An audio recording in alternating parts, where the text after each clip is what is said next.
I didn't know my entire marriage was going to end over an appetizer I wasn't allowed to eat. Not a screaming fight, not a dramatic slap, not even cheating, at least not the kind people whisper about.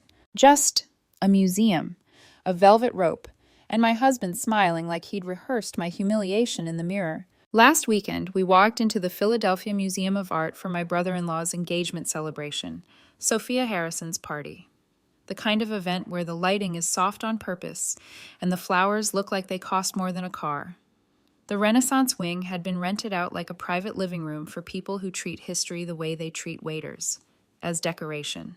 I remember the sound of my heels on marble, the way my throat tightened as the hostess looked at her tablet. My husband, Ethan Harrison Miller, stepped forward with that effortless old money confidence, said his name, smiled, and then he didn't introduce me. The hostess turned to me politely. "And you are?" I said it like it still meant something. "I'm Julia Miller, Ethan's wife." Her eyes flicked down, up, down again. Then she said, softly, professionally, almost apologetically, "I'm sorry, Mrs. Miller. I don't see your name on the VIP list." I felt my stomach drop, like my body knew the truth before my brain caught up. Ethan tilted his head at me, sweet as honey, sharp as glass. "Oh, didn't I tell you?" he whispered, close enough that his expensive cologne invaded my lungs. "This part is for real family. You can join the general guests." Real family. I stared at him, waiting for the punchline, waiting for him to laugh and say he was kidding. He didn't. He patted my cheek like I was staff, like I was a problem being managed. And the room, full of elegant strangers, started watching me the way people watch a car accident, with horror and curiosity. An hour later, when the dinner service began, the servers placed plates in front of everyone at my table. Everyone except me. And when I asked why, the young server's voice cracked with discomfort. "I'm sorry, ma'am. I was instructed not to serve you tonight." That was the moment something inside me went quiet. Because across the room, at the family table, Ethan lifted his glass and smiled directly at me like he'd finally won. And in my pocket was a velvet ring box he'd asked me to hold earlier. A family heirloom. A symbol. Evidence. I stood up, not to beg, not to cry, to end it, calmly enough that it scared even me. My name is Julia Miller. I'm 34, and for most of my life, I believe that if you worked hard, kept your promises, and treated people with basic decency, you eventually earned respect. That belief didn't survive the Harrison family. I didn't grow up with trust funds or country clubs. I grew up in Camden, in a row house where the walls were thin enough to hear your neighbor's arguments and the heat was inconsistent enough to make winter feel personal. My dad was a construction foreman, the kind of man who came home with dust in his hair and quiet pride in his hands. My mom was a school nurse, gentle but unbreakable, the type who could comfort a crying kid and still stand up to a principal without raising her voice. I became a CPA because numbers felt fair. Numbers didn't care where you came from. They didn't sneer at your accent or measure your worth by your last name. Then I met Ethan Harrison. It was at a nonprofit fundraiser, the kind of event that smelled like champagne and moral superiority. People there weren't donating so much as investing in the image of themselves as generous. I was only there because a colleague had dragged me along, promising it would be good networking, which is corporate language for stand in a dress and pretend you enjoy small talk. Ethan was standing near the coffee bar, ordering something ridiculously complicated, an oat milk cortado with Madagascar vanilla and a dash of Saigon cinnamon, no foam. The barista blinked like he'd been asked to translate Latin. Ethan didn't notice the confusion. He just smiled like the world always understood him. I stepped in without thinking. "He means basically a cortado with oat milk, a tiny bit of vanilla, a pinch of cinnamon," I said, half laughing at the absurdity. Ethan turned to me, surprised. Then he laughed, real laughter, not the polished kind people use when they're performing. And in that one moment, he seemed human, not a Harrison, not a brand, just a man amused by the ridiculousness of his own life. Those early months were the best version of us. We ate cheesesteaks at hole-in-the-wall places in South Philly. We walked along the Delaware River, shoulders brushing in the cold, talking about everything and nothing. I told him shyly that I wanted to start my own consulting firm one day. He listened like it mattered. He teased me about my serious accountant face when I was thinking too hard. When I joked about his fancy friends, he rolled his eyes and said, "They're exhausting," like he was on my side. I fell for that. I fell for the idea that he could see both worlds and still choose mine. Then I met his family, and everything shifted faster than Pennsylvania weather. His mother, Margaret Harrison, looked at me the way you look at something that doesn't belong in the room. Margaret used to teach middle school art until she decided that wasn't glamorous enough. Now she owned the Harrison Gallery in Rittenhouse Square, selling overpriced canvases to people who needed to purchase culture because they couldn't grow it naturally. And his sister, Sophia, 28, never worked a day in her life, unless you counted influencing people into buying skincare she got for free. She was engaged to Connor Wellington. Yes, those Wellingtons, the real estate empire family, whose name sounded older than half the city's buildings. Connor was strangely decent, an anomaly, the kind of man who could have been cruel and chose not to be. At first, I told myself Margaret's coldness was just protective mother behavior, that Sophia's little comments were just immaturity. But the real change, the one that scared me because I didn't want to admit it, was Ethan. He started suggesting small things: a different dress for Sunday dinner, a more polished hairstyle, a better salon, a better handbag, a better way of speaking when I met their friends. At first it felt like advice, then it started to feel like renovation. Like I wasn't his partner, I was his project. And the worst part? I kept believing that if I tried hard enough, if I showed them I was worthy, if I proved I could fit into their world, they'd finally stop treating me like an embarrassing secret. The thing about red flags is that they don't usually wave. They whisper. They arrive dressed as suggestions, as concern, as helpful advice from people who insist they're only trying to make your life easier. After we got married, those whispers became constant background noise. At first, it was Ethan correcting me in public, small things. The way I pronounced certain names at gallery openings, the way I held my wine glass, the way I laughed too loudly at one of Connor's jokes during a family dinner. He never sounded angry. That was the problem. He sounded patient, like I was a child learning manners for the first time. "Julia," he'd murmur, hand light on my back, smile fixed in place. "Maybe let's keep it a bit softer. My mom's friends can be sensitive." Sensitive. That word became a weapon. Margaret was sensitive. Sophia was sensitive. The entire Harrison universe apparently revolved around people whose feelings mattered more than mine. Sunday dinners at Margaret's house turned into weekly endurance tests. We'd sit around a table long enough to seat a small country, surrounded by art that looked like emotional breakdowns in expensive frames. Margaret would hold court, discussing exhibitions, donors, and people whose names were supposed to mean something to me.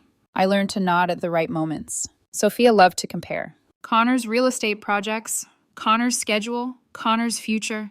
"And Julia," she'd say brightly, eyes sharp, "you're still consulting, right? Not your firm, not your career, just consulting." Margaret would smile thinly. "Stability is nice, of course," she'd say, stirring her tea, "but ambition is what really sets people apart." Ethan never stopped her. Sometimes he'd jump in with a compliment. "Julia's great with numbers," as if I were a useful household appliance, a calculator with legs. Later in the car, I'd finally say something. "I feel like they don't respect me." And Ethan would sigh, like I'd just complained about the weather. "They're just particular. They have high standards. You can't take everything personally." But it was always personal. The comments, the looks, the way Margaret would rearrange place settings after I touched them, the way Sophia would glance at my outfit, then at Ethan like she was silently asking you let her wear that. Even our home wasn't immune. We lived in a beautiful house in Society Hill, and yes, my name was the only one on the mortgage. Ethan had quit his nonprofit job shortly after the wedding, saying he wanted to rethink his purpose. I paid the bills, managed the finances, kept everything running. But somehow I was still the one being evaluated. If I worked late, I wasn't prioritizing our marriage. If I came home early, I was hovering. If I suggested a quiet night in, I was boring. If I planned something fun, it wasn't their kind of fun. Nothing was ever right. And slowly, without realizing it, I started shrinking. I checked my outfits twice before family events. I rehearsed conversations in my head. I stopped telling stories from my childhood because they didn't fit the room. I watched Ethan change too, straightening when his mother spoke, deferring to Sophia's opinions, becoming more Harrison than husband. The realization crept in during one of those Sunday dinners, when Margaret made a joke about self-made people, and everyone laughed. Everyone except me. Ethan didn't look at me, didn't reach for my hand, didn't even notice I'd gone quiet. That's when it hit me. I wasn't his partner. I was his translation project. The woman he was trying to edit into something his family wouldn't be embarrassed by. And no matter how many adjustments I made, I would never be enough. Sophia's engagement party was the night everything finally stopped pretending. They'd rented out the Renaissance wing of the Philadelphia Museum of Art, because apparently celebrating love wasn't meaningful unless it happened next to centuries-old paintings guarded by velvet ropes. The invitation alone felt like a test. Cream cardstock, embossed gold lettering, a dress code that required interpretation. I spent more time getting ready for that party than I had for my own wedding. Standing in front of my closet, I stared at my navy dress like it was armor. Structured, elegant, neutral enough not to offend, expensive enough not to embarrass. My reflection looked composed, but my chest felt tight, like I was bracing for impact. Ethan took his time in the bathroom. The bigger the audience, the longer the performance. When we finally arrived, the museum lobby buzzed with controlled opulence, white roses, orchids, and flowers I couldn't name, all arranged to scream, "We have money."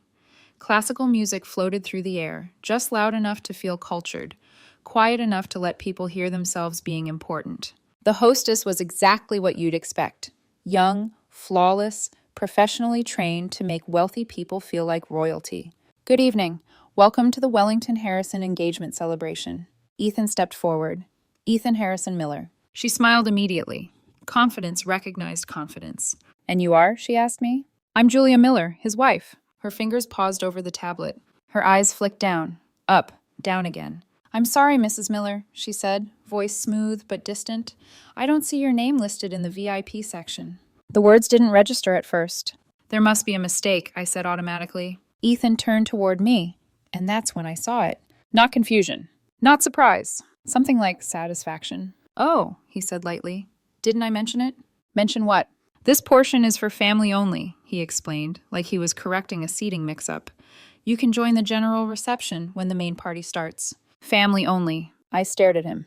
"I am your family." He leaned in, close enough that his cologne overwhelmed my senses. "This is for real family, Julia. Don't make it awkward." The hostess gestured toward a smaller, less ornate section of the room. I felt heat crawl up my neck as people began to notice. Whispers followed me like shadows as I was escorted away. I told myself to breathe, to stay composed, to not give them the satisfaction. Then dinner service began. An army of servers moved through the room with synchronized precision, placing plates like offerings. At my table, everyone received a delicate appetizer, except me. At first, I assumed it was a mistake. "Excuse me," I said politely to a passing server. "I think I was missed." The young man froze. His face went pale, then apologetic. "I'm so sorry, ma'am," he said quietly. "I was instructed not to serve you this evening." Not we ran out.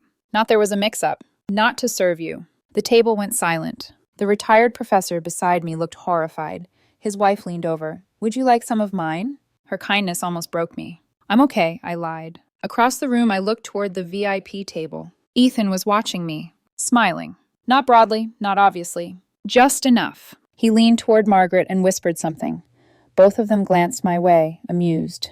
Course after course arrived. Everyone ate. I didn't. Then the same server returned, even more uncomfortable. "Ma'am, I've been told that if you'd like to join the family table, you're welcome to sit there, but the seating is reserved for family dinner service only." So I could sit with them, and still not eat. I looked at Ethan again. He was laughing now, completely at ease. And that's when I noticed what he was wearing. My grandmother's necklace. The one thing I'd inherited. The one piece of real sentimental value I owned. He'd asked to borrow it earlier, said it matched his suit. I'd said yes without hesitation. Now it rested against his collarbone, sparkling under museum lights, while he dismantled what was left of our marriage. In my pocket, my fingers brushed against something solid. The ring box. The family heirloom Ethan had asked me to hold before dinner. That's when the noise faded. The whispers. The music. The room. Something inside me went still. Not angry. Not hysterical. Just done. Shock doesn't always look the way people expect. It isn't screaming or tears or knocking over glasses in a dramatic blur.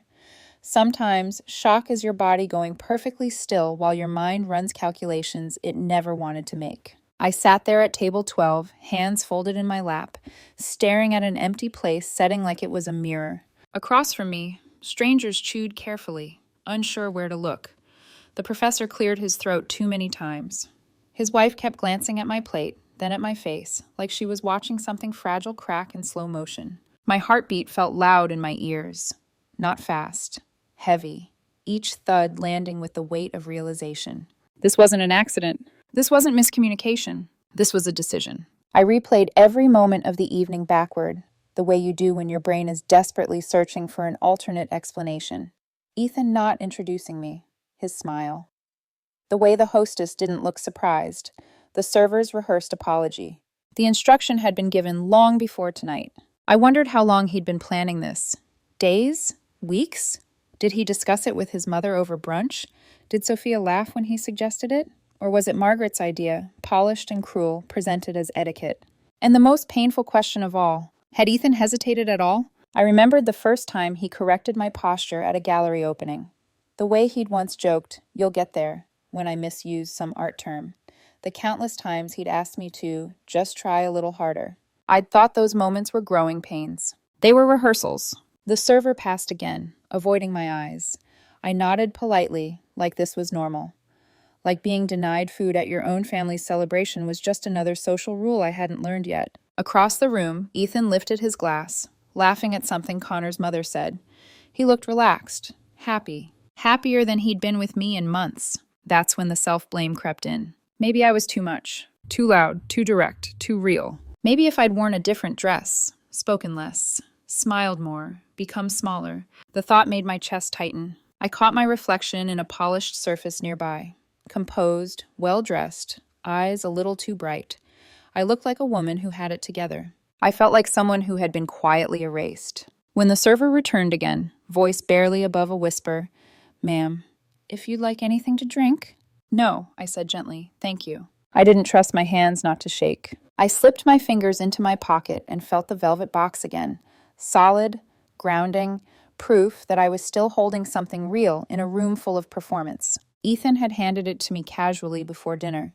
"Can you hold on to this?" he'd said. "It's bulky." Helpful Julia, accommodating Julia, always trusted with responsibility, never trusted with belonging. I imagined walking over and asking him, quietly, why. Giving him a chance to explain, to apologize, to say this was all a misunderstanding. But I knew his answer before he spoke. He'd say I was overreacting. He'd say I was embarrassing him. He'd say I didn't understand how his family worked. And if I stayed, I'd keep explaining my pain to someone who had already decided it didn't matter. That's when the realization settled, heavy and undeniable. I had been trying to earn a place in a world that needed me beneath it. Not beside it. Beneath. I took one slow breath, then another. My chair felt suddenly uncomfortable, like it belonged to someone else. Like my body had outgrown the role I'd been playing. I stood up. The sound of the chair scraping against marble was louder than it should have been. Conversations at my table stopped. A few heads turned. I wasn't shaking. I wasn't crying. I wasn't angry enough to scream. I was calm in a way that only comes when something inside you has already died and taken your fear with it. I looked once more toward the VIP table. Ethan saw me rise. His smile faltered, just for a second. And in that second, I knew. Whatever I was about to do, he hadn't planned for this part. I didn't rush. That was the first thing that made people uneasy. I stepped away from my chair and walked across the ballroom with measured, deliberate steps. My heels clicked against the marble floor in a rhythm that felt ceremonial, each sound echoing louder as conversation softened, curiosity spreading faster than whispers. I could feel eyes following me. Not the casual glances people give when something mildly interesting happens, but the focused attention reserved for moments when everyone senses a social rupture coming. Ethan noticed. I saw it in the way his shoulders tensed, in how his perfect smile stuttered and reset. He leaned toward his mother, whispered something sharp. Margaret's head snapped up, irritation already etched into her expression like a signature. By the time I reached the VIP table, silence had begun to bloom outward, table by table, like a stain. I stopped behind Ethan's chair. For a moment, I said nothing. I took in the scene I'd spent 5 years trying to earn access to. The white linen tablecloth, immaculate and cold, the plates, miniature works of art designed to be admired before being eaten, wine glasses filled with something older than my career, conversations about people and places that existed only to signal belonging. I also noticed what was missing, an empty chair. Mine. Ethan turned slowly, his expression already prepared for damage control. "Julia," he said brightly, too brightly. "What are you doing?" I looked down at him. At my husband. At the man who had watched me be escorted away. Who had watched me not be fed. Who had smiled. What I should have done a long time ago, I said calmly. My voice didn't carry far, but the silence did. Margaret's lips pressed into a thin line. Sophia stopped laughing mid-sentence, her fork hovering uselessly above her plate. Connor looked between us, confusion sharpening into concern. I reached into my pocket and pulled out the velvet box. That's when the air shifted. People recognize symbols even when they don't know the story. A ring box at a table like this wasn't just an object, it was a disruption. Ethan's eyes widened. Julia, and he started. I opened the box. Inside, the ring caught the chandelier light, scattering it across the table like something fragile and expensive and utterly hollow. This belongs to your family, I said evenly. I'm returning it.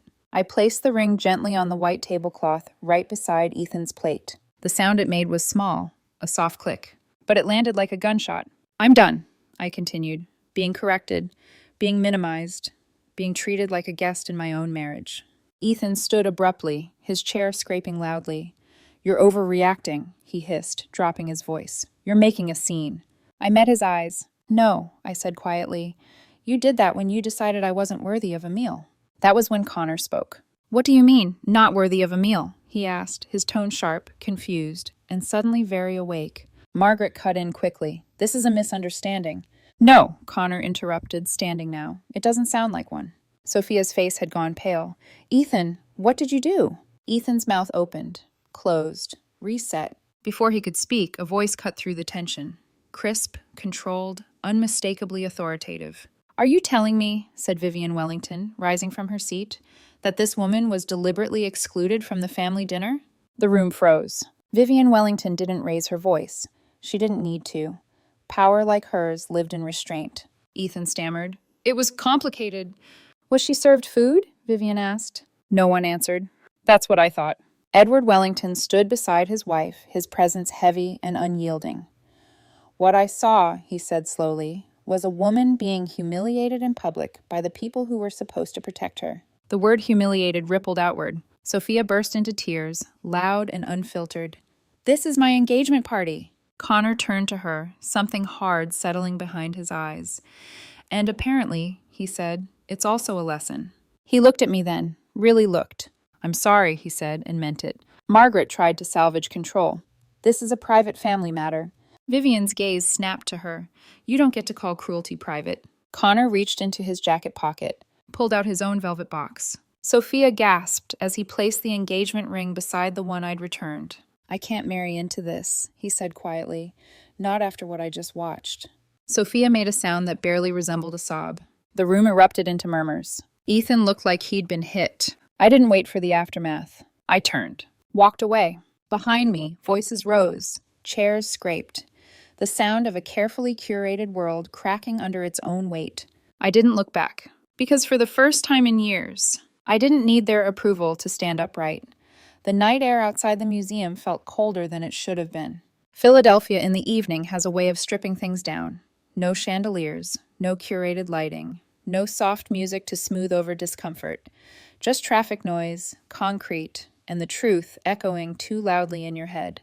I stood on the steps of the museum for a moment, not because I was hesitating, but because my body needed to catch up with what my mind had already done. I had just ended my marriage, not in a courtroom, not with paperwork, not even with a screaming match, but with silence, with dignity, with one small click of a ring on a white tablecloth. And now there was nothing left to hold me upright except myself. My hands started shaking once I was alone. That's the thing no one tells you about strength. It doesn't arrive fully formed. It cracks. It flickers. It barely holds when the adrenaline fades. I walked down the steps slowly, my heels suddenly too loud, too exposed. Every step felt like gravity had doubled. My chest tightened, breath catching in shallow pulls, like my lungs were still inside that ballroom trying to survive the performance. 5 years. 5 years of compromise disguised as love. 5 years of telling myself, this is just how marriage works. This is just his family. This will get better once. Once what? Once I disappeared completely? I hailed a cab with hands that wouldn't stop trembling. The driver glanced at me through the mirror. You okay, miss? Yes, I said automatically. I wasn't. The car pulled away, the museum shrinking behind us like a dream I couldn't wake up from fast enough. My phone buzzed in my purse. I didn't have to look to know who it was. Then it buzzed again. And again. I turned it off. The silence that followed was unbearable. Without Ethan's voice in my head, correcting, reframing, minimizing, I didn't know what to think. My mind swung violently between relief and grief, clarity and doubt. Maybe I'd overreacted. Maybe I should have waited. Maybe I'd destroyed everything over dinner. The doubt crept in quietly, wearing my own voice. You embarrassed him. You made it public. You didn't give him a chance to explain. I pressed my forehead against the cool window glass and closed my eyes. Then another image surfaced. The empty plate. The server's apologetic eyes. Ethan smiling. That doubt dissolved instantly. The cab stopped in front of Mulligan's Pub, a place that smelled like beer and fried food and zero expectations. The kind of place where nobody cared who your parents were or how you pronounced anything. I paid, stepped out, and pushed through the door. Warmth hit me immediately. Laughter, noise, familiar voices. My college friends looked up, surprised and then concerned. Julia, someone said, what happened? I didn't answer right away. I sat down, ordered a beer, held the cold bottle like it was an anchor. And then it all came out. Not dramatically, not cleanly, just pieces. Sentences that didn't always connect. My voice breaking when I talked about the dinner, about the necklace, about the smile. No one interrupted. No one defended Ethan. No one asked what I'd done wrong. They just listened. At some point, I realized I was crying. Not the quiet, dignified kind. The messy, exhausted kind that comes from finally admitting you stayed too long. Later, lying on my couch in the dark, the pub noise still echoing faintly in my ears, the loneliness hit. Not the loneliness of being alone. The loneliness of realizing the life you built was never really yours. I stared at the ceiling, heart aching with the weight of uncertainty. Divorce. Starting over. Being 34 and suddenly unmoored. It felt like standing at the edge of something vast and dark, with no map and no guarantee the fall wouldn't hurt worse than staying. But beneath the fear, quiet, almost imperceptible, there was something else. Relief. And that scared me more than anything. Morning came without ceremony. No dramatic sunrise, no clarity delivered like a movie montage, just pale light creeping through the blinds and the dull ache of a body that hadn't slept so much as collapsed. I lay there for a long time, staring at the ceiling, listening to the hum of the city waking up. My phone sat on the coffee table where I'd dropped it, still powered off, still heavy with everything I didn't want to hear. Eventually I turned it on. Missed calls, texts, voicemails, all from Ethan. I didn't open them. Instead, I made coffee. Cheap, strong, unapologetic. The kind I liked before I learned to apologize for my preferences. I wrapped my hands around the mug and felt something settle. This was real, and it wasn't going away. Later that afternoon, there was a knock at my door. I knew before I opened it who it would be. Ethan stood there looking smaller. No tailored suit, no curated confidence, just rumpled clothes, dark circles under his eyes, hair like he'd run his hands through it too many times. Julia, he said, voice hoarse, please just talk to me. I stepped aside and let him in. Not because I owed him anything, but because I needed to hear the truth without the theater. He didn't sit right away, just stood in the middle of my living room, like someone who'd lost the map to his own life. They're furious, he said. My mother, Sophia, everyone. The Wellingtons pulled out completely. Connor ended the engagement. I nodded. I didn't know it would go that far, he continued quickly. I swear, it was supposed to be contained. Contained. I was supposed to be contained? I asked softly. He flinched. They were testing boundaries, he admitted. I thought if you just went along with it, it would blow over. And when I didn't get served food? I asked. He swallowed. I knew. That was the moment. Not the party, not the ring, not the public humiliation. This, I knew, he repeated. But I didn't think it would hurt you like that.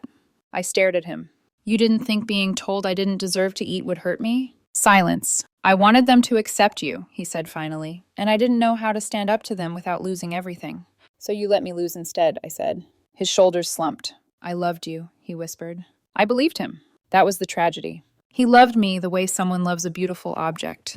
Something to be adjusted, positioned, protected from embarrassment. Not as an equal. I'm filing for divorce, I said calmly. The word landed between us, final and heavy. Ethan's eyes filled with panic. We can fix this. I'll cut them off. I'll make them apologize. You can't apologize for who you are, I said, and I can't keep disappearing to make you comfortable. He left quietly. That evening, my phone rang again. This time it was Vivian Wellington. Her voice was composed, direct. "I wanted you to hear this from someone neutral," she said. "What happened wasn't acceptable, and it wasn't your fault." Neutral. Validation from a woman with nothing to gain. "The city talks," she added, "and this story is not being told in your husband's favor." When the call ended, I sat there for a long time. Not triumphant, not vindicated, just clear. For the first time, I wasn't questioning my worth. I wasn't replaying the moment, wondering what I should have done differently. I knew, and knowing quietly, firmly, changed everything.